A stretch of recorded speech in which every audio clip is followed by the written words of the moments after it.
बिस्मिल्लाहिर्रहमानिर्रहीम। उस्मान एग्रीकल्चर च दोस्तां नूं वैलकम करते हैं।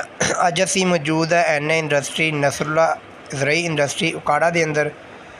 नसरुल्ला भाई ने माशाल्लाह 66 फला रूटावेटर तैयार किया।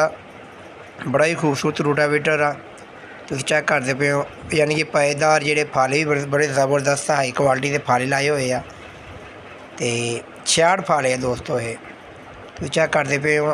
उस तो बाद छत जी लगी आ डबल छत आ, उपर छत लैदा लगी हुई है। जी निचली छत आ दोस्तों वह स्टील की छत लगी हुई आ।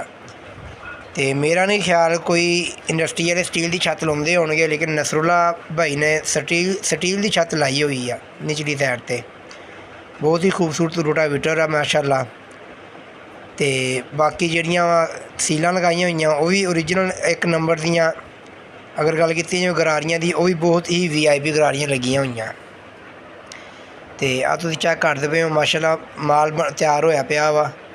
अगर गल की जाए रेट की दोस्तों, तुहानूं पता वा रेट डेली या लोया उपर नीचे होंदा रहिंदा वा। तो इस वास्ते जे रेट के अंदर भी उपर नीचे रेट जिहड़ा होंदा रहिंदा वा। अगर किसी भाई नूं जरूरत होवे तो तुसीं इस नंबर ते राबता करके तुसीं जिहड़ा वा आर्डर दे सकदे हो।